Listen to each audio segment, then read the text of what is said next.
I'm Kieran McCreish. This is joint work with Stefan Gocht and Jakob Nordstrom at Copenhagen and Lund, and Ross McBride, Patrick Prosser and James Trimble, who are with me at Glasgow.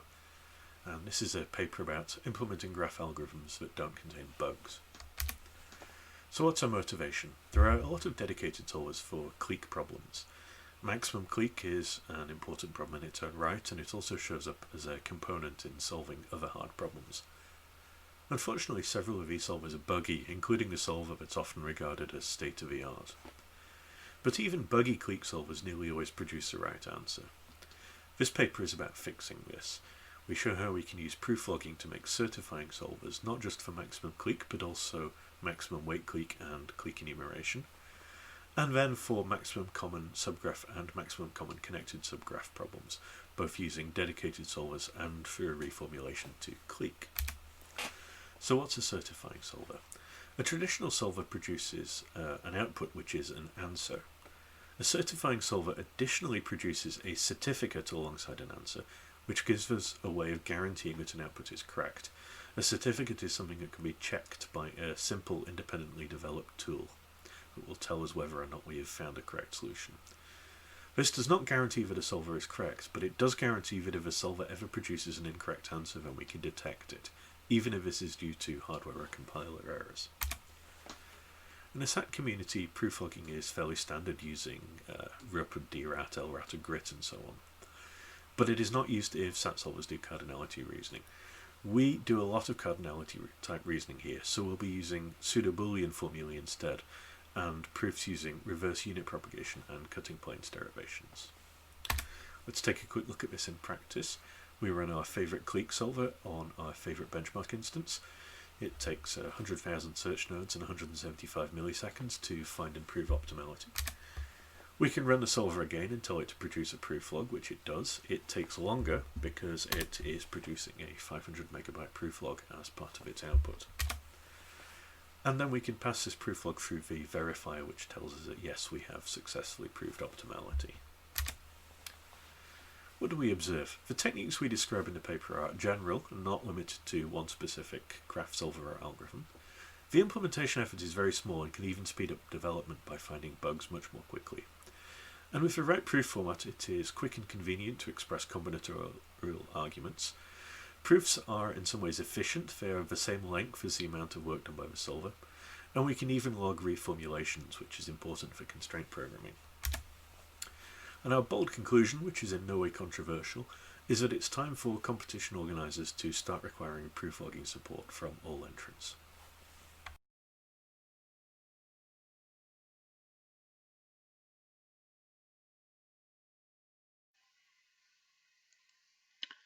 This paper is about strengthening neighborhood substitution in binary CSPs. First of all, I'll introduce different domain reduction operations. In this brief outline, I'll give an example and then talk about complexity. So the classic domain reduction operations in CSPs are above all arc consistency, but also another classic operation is called neighborhood substitutability. Now, in this paper, we've introduced new domain reduction operations which generalize substitutability. So for a snake substitutability, a value b in a domain is snake substitutable by another value a in the same domain if every value consistent with b is neighborhood substitutable by some value consistent with a. So this is a kind of next level neighborhood substitutability. An orthogonal operation is conditional neighborhood substitutability. Here, b can be replaced by a value, but this value may depend on the value assigned to some other variable. And then there's a third operation which is more complicated and in fact subsumes both of these two operations. Just to give you a quick example of what we can achieve with, for example, snake substitution, if we look at the classic problem of line drawing labeling, we want to assign a semantic label to each line in a line drawing such as this drawing. Because of ambiguity between whether this is actually one object or different objects which aren't actually touching each other, the vertical lines are very often ambiguous. So we in fact have an exponential number of labelings of this drawing. But if we apply R consistency and snake substitutability, then the number of labelings is reduced to 1 because each domain becomes a singleton. So in particular applications, these new operations, such as snake substitution, can be very effective. So what about the complexity? Now, R consistency has a complexity of ED squared, where E is the number of constraints and D the maximum domain size. Neighborhood substitutability has a complexity which is ED cubed, so as a factor of D more than R consistency. What's interesting in these new operations, snake substitution and conditional neighborhood substitution, is that they both subsume neighborhood substitution, but they have the same complexity. So we're getting more for the same price.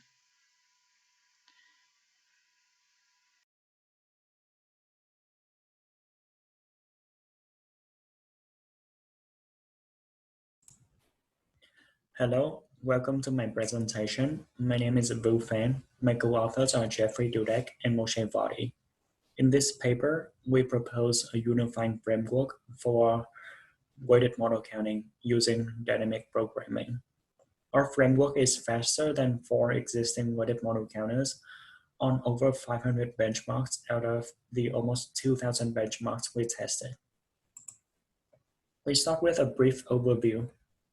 Model counting is to compute the number of satisfying assignments of a Boolean formula.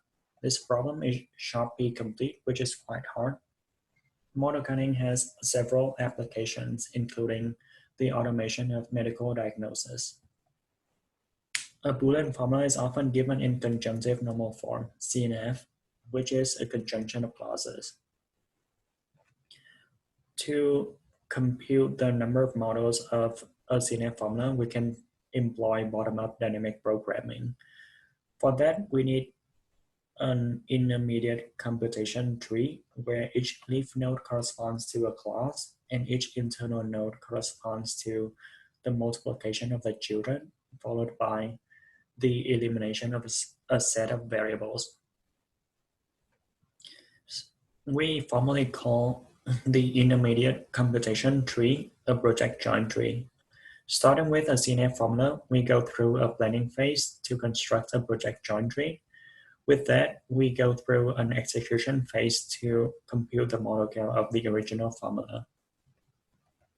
We develop a modular model counting framework that combines a planner with an executor to make a model counter.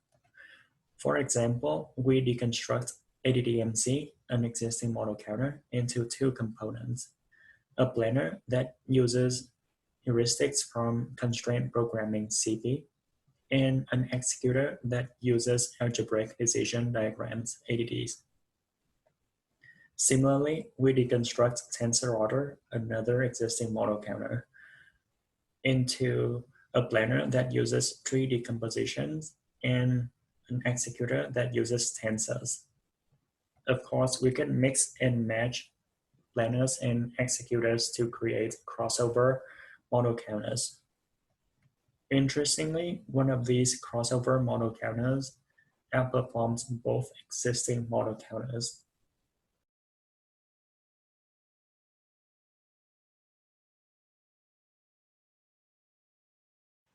Hi, I'm Gilles Pesan from Polytechnique Montréal. This teaser, entitled Combinatorial Search in CP-Based Iterated Belief Propagation, describes joint work with Bilal Omrani, a master's student at Polytechnique, and Behrouz Babaki, formerly a postdoc at Polytechnique, now at HEC. So arguably the distinctive driving force of CP has been this direct access to problem structure that is exposed in its models from the use of high-level natural constraints.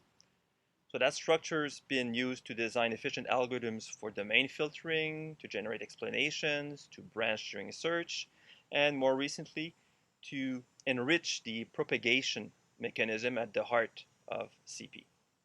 What do I mean by this? So consider this simple constraint on two variables. Now in this grid, the dots represent the solutions. So you have each row representing a domain value for the first variable, each column representing a domain value for the second variable.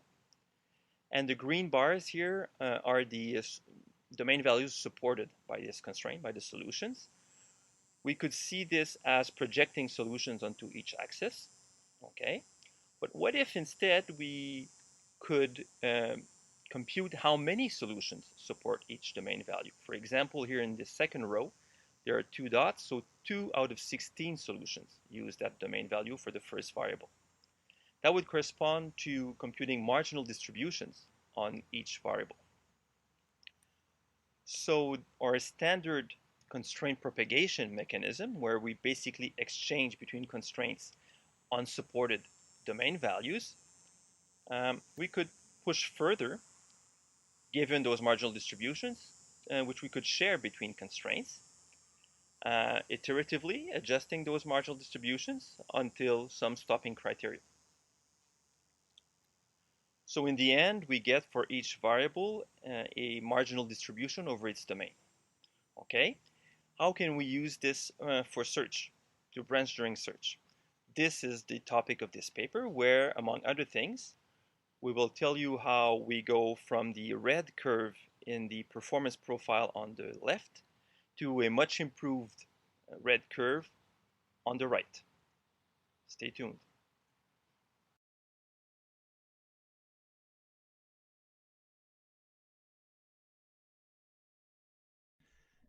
Welcome to this short presentation about Haddock, a language and architecture for decision diagram compilation. This is joint work with Rebecca Gansel, who will do the main presentation, Laurent Michel on my right here, and Willem-Jan van Hoeve on my left. So, what is this about? We'll talk very briefly about what Haddock is, what it provides to you, a language, a framework, and wonderful results. You're probably wondering then, well, what is it exactly? Is it a fish? Is it a celebrated captain, perhaps? Maybe not, right? Actually, Haddock is meant for handling automatically decision diagrams over constraints kernels. Well, to be precise, it is a system that can handle automatically and compile automatically decision diagrams over constraint kernels. All right, so what is it? Well, Haddock offers a declarative language, a computational framework, compositional behavior, and an automatic compilation from a language to the engine. This means that you can keep modeling in a CP style with decision diagrams, and that allows you to reap the benefits of MDD technology without specific MDD implementations. Let's give you a specific example. In this model, we have a arbitrary CP model with constraint programming variables. And normally you would add these to your model with normal domains, and you would do domain propagation, constraint propagation based on domains only. Now we're adding to that a new object, an MDD. The MDD will specify an object that will be part of the propagation engine as well. And what this model is doing right here, it adds for a number of constraints among constraints here, MDD specifications in a very similar style that you would normally use in CP. You see in this list, we have 3 types of among MDD constraints, and in the arguments, you see MDD right there. So what that particular constraint is doing, if the variables are not yet present in the MDD, it will add those variables to the MDD and continues adding the specifications of these constraints. Then we post the entire MDD, do our search, and get our solutions. Everything will work seamlessly together with the existing CP technology. So you probably wonder then, how does this all come together? Well, we start from a high-level model that contains constraints. This model has both a declarative part and a search component, but the set of constraint specification for the MDDs get compiled by the Haddock compilers, which provides an input to the Haddock engine that's embedded within a normal CP solver, which one can use to deliver solution in the traditional way. Remember that does not preclude the use of your usual search procedure, and everything works beautifully together. Now, the main talk that Rebecca will actually deliver will dive into those details. It will talk about the specification language. It will talk about the composition mechanics. It will talk about the compilation and the results that one can obtain with this solution. So I invite you to go and watch that video lecture. It should be highly entertaining and informative. With that, dear friend, enjoy the presentation.